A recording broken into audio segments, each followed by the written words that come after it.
गोविंद।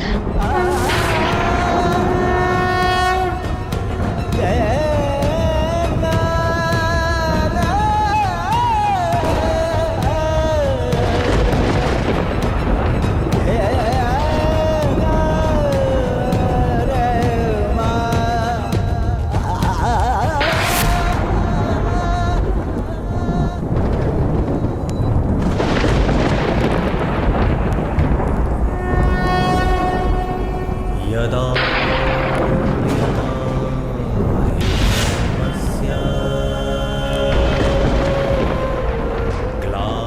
इस चीर के हर धागे का ऋण 100 गुना करके चुकाएगा तुम्हारा ये सखा।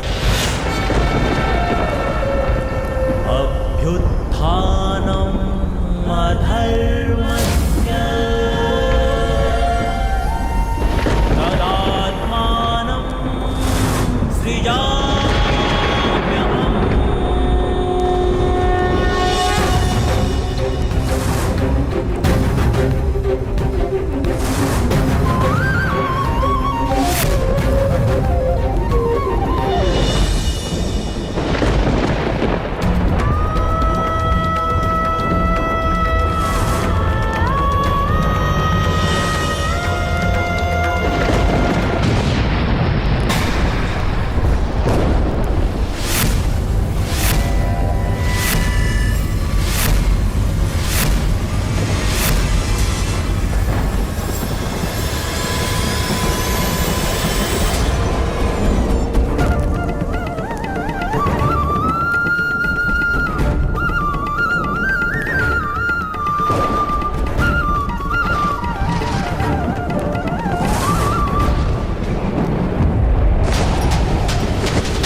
अनुज।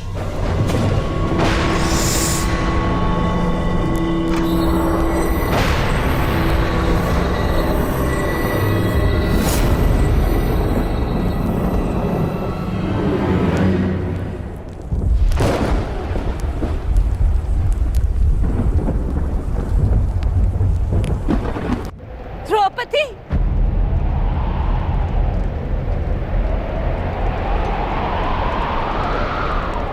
पुत्री द्रौपदी,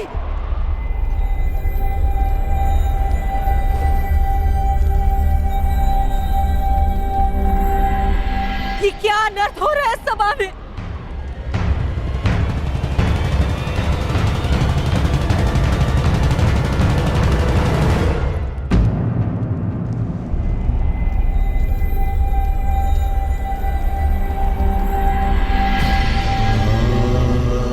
मेरे निकट मत आइएगा माताश्री, मैं मलिन हूँ। नहीं नहीं पुत्री, तेरी पुत्र वधु मलिन नहीं हो सकती। मैं आपकी पुत्र वधू नहीं, ना ही कुरुवंश की कुलवधू।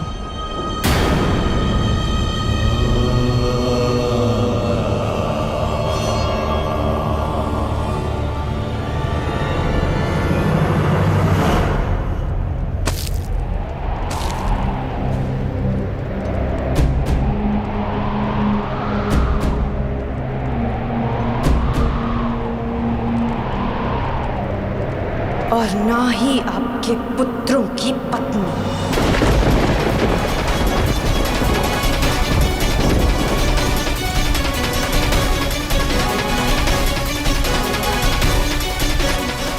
मैं एक जीता जागता शव हूं, शव। इस संसार की स्त्रियों की लुटी हुई मर्यादा का मैं कुंड हूं, इस सृष्टि की सभी स्त्रियों के आंसुओं का। आज मैं अग्नि नहीं, आज मैं अग्नि सुता नहीं, स्वयं अग्नि हूं। इस मूक मौन सभा के शमशान में जलते हुए नारी के मान के चिता की अग्नि हूं मैं, जो सब कुछ भस्म कर देगी, सब कुछ नाश कर देगी।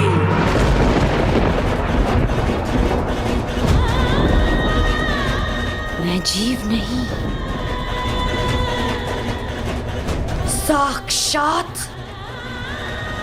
मृत्यु हूं, केवल मृत्यु।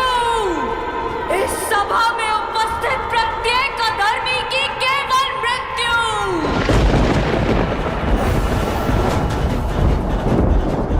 जो इस नग्न सभा में विनाश का नग्न नृत्य करेगी, जो सभा मेरा अपमान देखकर मौन रही, वो सदा के लिए मौन रह जाएगी। मुझसे हरण किए गए वस्त्र इस सभा में सभी के शव वस्त्र बनेंगे। जिसने मेरे अपमान पर अट्टहास किया, उन सबकी मृत्यु पर ऐसा विलाप होगा कि संसार युगों तक स्मरण रखेगा।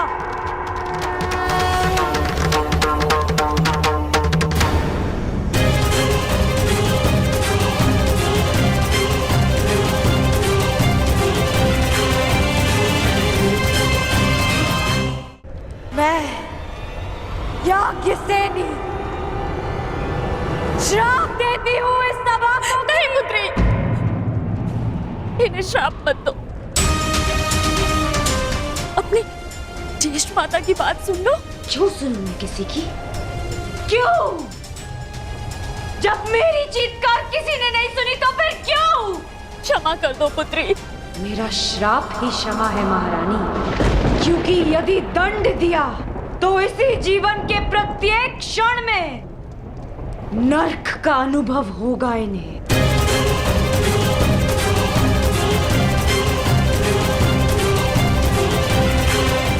ठीक कहा पुत्री पांचाली।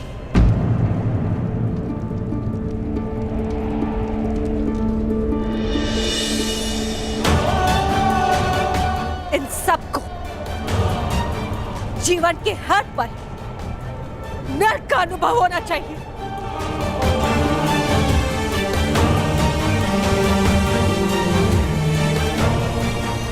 हस्तिनापुर के रक्षकों के मध्य, हस्तिनापुर के आचार्यों के रहते, संसार के सबसे बड़ी नीतिवानों के मध्य यह नर्क कैसे हुआ? मैं आपसे पूछती महामंत्री, हस्तिनापुर में अंधे युग का प्रारंभ कैसे हुआ? क्यों नहीं आपने इच्छा मृत्यु मांग ली ताजश्री? और आपने क्यों नहीं अपने ही वाणों से अपने हृदय को भेद लिया द्रोणाचार्य?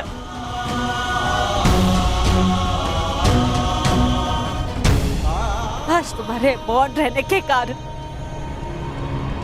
देवताओं पर से विश्वास उठ चुका है मेरा। कैसे होने दिया ये अपना?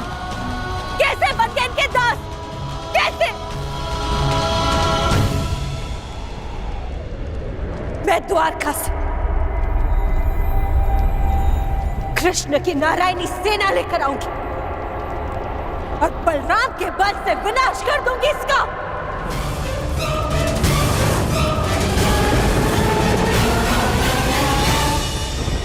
सुन रहे हैं आप महाराज? सुनाई तो दे रही है ना आपको? हस्तिनापुर की ओर बढ़ रही इस विनाश के पश्चात अपने आंखों पर पट्टी बांधते समय मैंने ये नहीं सोचा था कि एक दिन ऐसा भी आएगा, आप अपने मन की आंखों पर पट्टी बांध लेंगे। अगर थोड़ी सी भी लज्जा शेष है आप में तो कुछ कीजिए, इस ज्वालामुखी को फटने से रोक लीजिए महाराज। आज निश्चित रूप से ही हस्तिनापुर लज्जित हुआ है। पांचाली पुत्री, मैं तुम्हें वर देता हूं, तुम जो चाहोगी वैसा ही होगा। क्या चाहती हो पुत्री? मांगो, मेरा वचन है तुम्हें। एक स्त्री के लिए उसका मान सबसे बड़ा होता है और इस सभा में पहले उससे उसका सब कुछ छीन लिया और अभी प्रस्ताव रख रहे हैं कि जो वर मांगोगी मांग लो। अब मैं मांगूंगी नहीं, दूंगी, श्राप दूंगी। मैं याज्ञसेनी इस गुरुकुल को श्राप देती हूँ कि क्षमा करो, मेरे मूर्ख पुत्रों को श्राप देकर उनका त्राण मत करो। तुम्हें जो चाहिए वो मांगो, परंतु श्राप मत दो। मुझसे जो छीना गया वो मुझे कोई नहीं लौटा सकता। इस अधर्मी खेल में उनसे उनका बल छीना गया, शस्त्र छीने गए, उनका राज्य छीना गया। उन्हें उनका बल, उनका मान, उनके शस्त्र और उनका हारा हुआ राज्य लौटा दीजिए।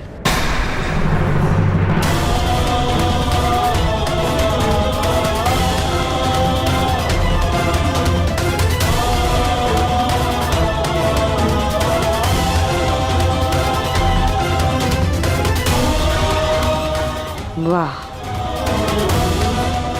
अब भी मौन है सब। और आप कह रहे थे दिया जो तुमने मांगा, दिया। पांडवों का राज्य, संपत्ति, शस्त्र और बल मैं सब लौटाता हूं।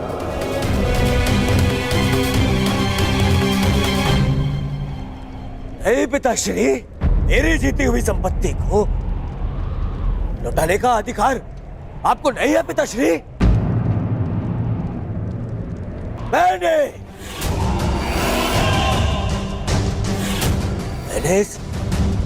इस युद्ध में जो भी जीता है वो अपने बल पर जीता है, अपने।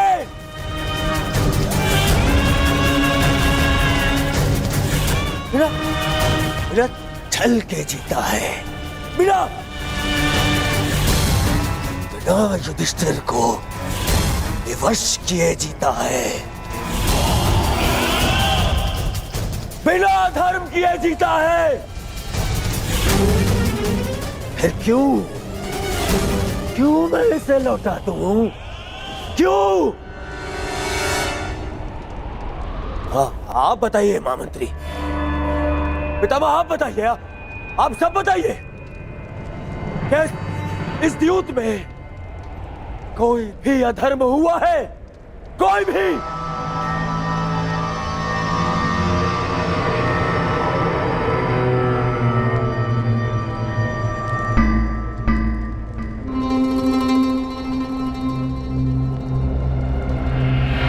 फिर से मौन हो गए सब। अधर्म सामने खड़ा होके पूछ रहा है कि उसने क्या अधर्म किया, और सब फिर से मौन। इस सभा में इतना सब कुछ हो जाने के बाद भी आप सब मौन हैं।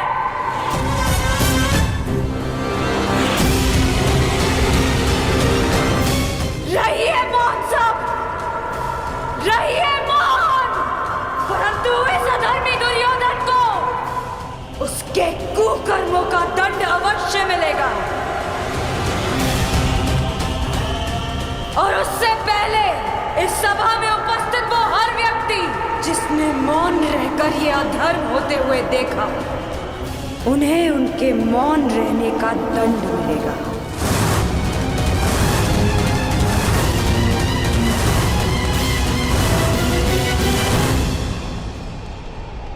श्राप है ये अग्निसुता द्रौपदी का।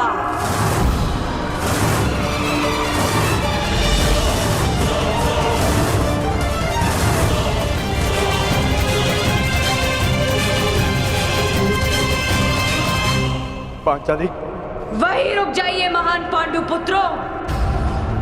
मैंने आपको क्षमा नहीं किया, अब आप सबका मुझ पर कोई अधिकार नहीं।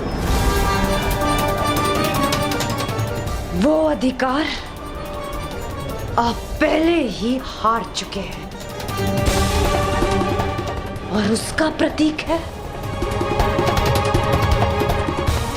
ये खुले हुए केश, जिन पर अब कभी चूड़ामणि नहीं सजेगी।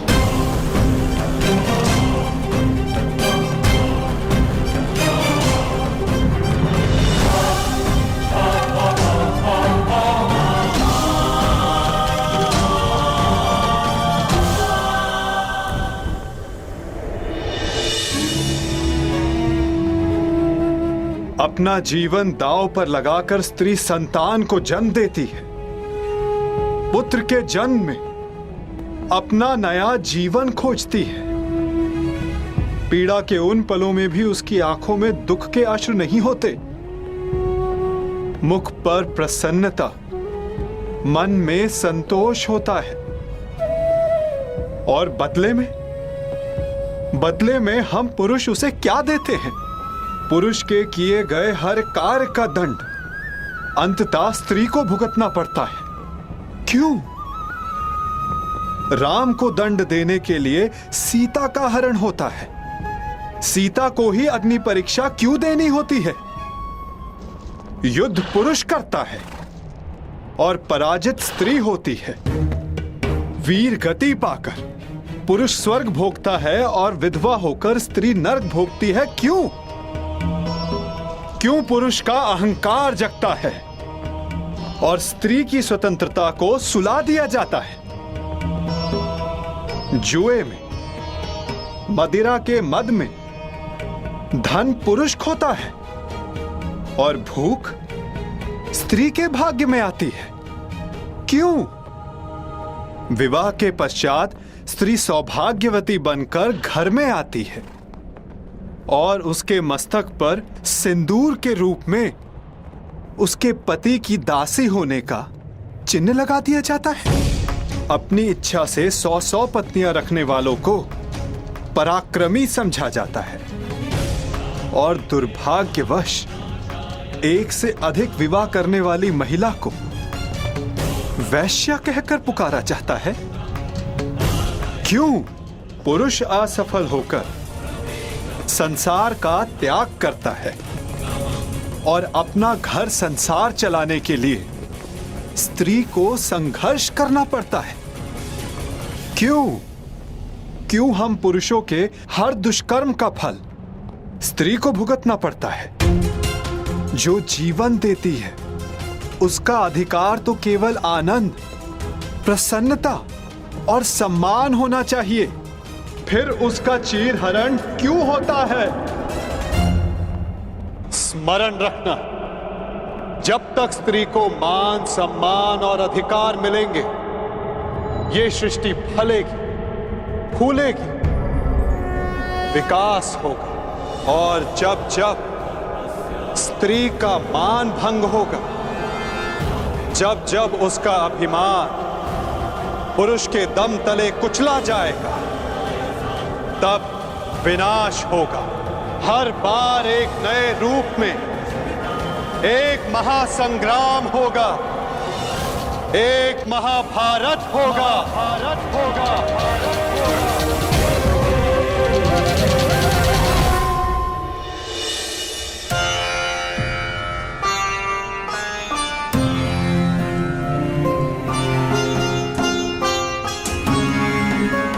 महाराज, आज संसार की सबसे अधिक लज्जित, सबसे अधिक दुखदायी सभा संपन्न हुई। अब आज्ञा दीजिए। नहीं है आज्ञा।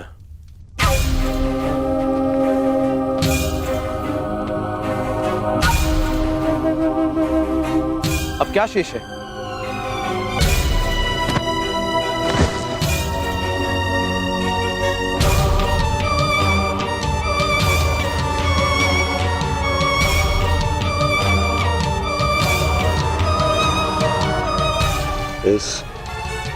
इस सभा को अभी अपने महाराज का पिंडदान देखना शेष है।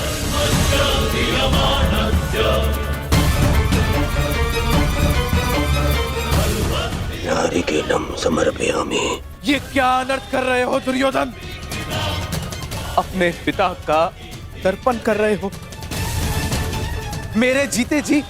हाँ, आपका पिंडदान कर रहा हूं।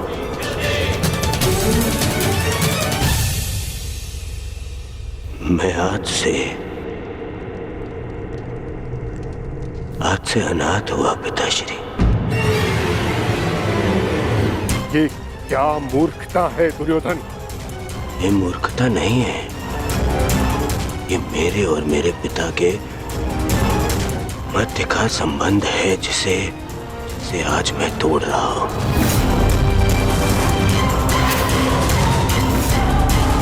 और आप इस संबंध से जुड़े हुए नहीं हैं, इसीलिए मौन रहिए पितामह। क्योंकि आज जो मेरे साथ हुआ उससे यही प्रतीत होता है कि मैं पिता विहीन हूं। एक पिता अपने संतान के लिए जीता है।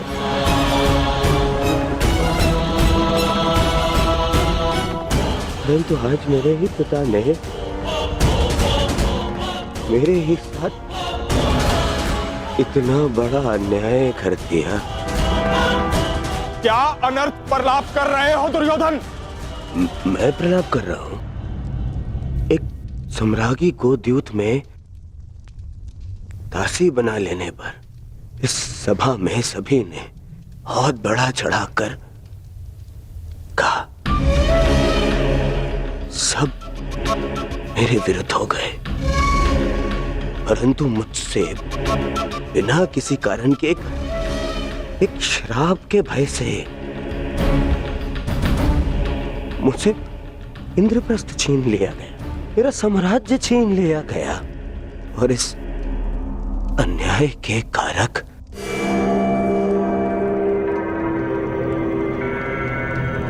आप हैं पिता महाराज। पहले पितामह के कारण हस्तिनापुर का विभाजन होने दिया आपने, और आज एक श्राप के भय से मेरा जीता हुआ साम्राज्य छीन लिया। महामंत्री, वेदों के ज्ञाता, महाज्ञानी, मंत्र पढ़ी, मैं आज अभी इसी क्षण अपने पिता का श्राद्ध करूंगा।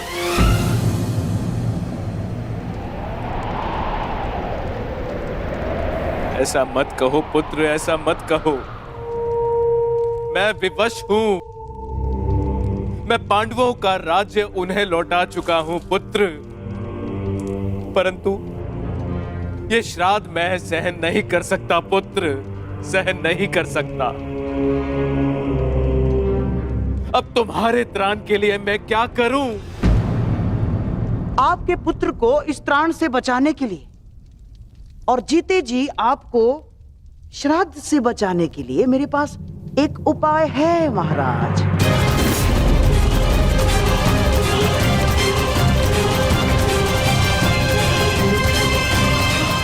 द्वार क्यों बंद हो रहा है? क्या मूर्ख कौरव इसी क्षण युद्ध चाहते हैं? प्रणिपात श्रीमान, महाराज ने आपको स्मरण किया है और लौटने के लिए निवेदन भी किया है। कह दो उनसे हम नहीं आएंगे। अब ना हमें उनका निमंत्रण स्वीकार है और ना ही निवेदन। ये निवेदन नहीं है अनुज। यदि ये निवेदन होता तो द्वार इस प्रकार बंद नहीं होता। ये आदेश है। तुम्हें आदेश और ये द्वार दोनों तोड़ दूंगा। हम लौटेंगे तो बस युद्ध के लिए। नहीं अनुज भीम, नहीं। ताश्री हमारे बड़े हैं, यदि उन्होंने आज्ञा दी है तो हमें जाना होगा।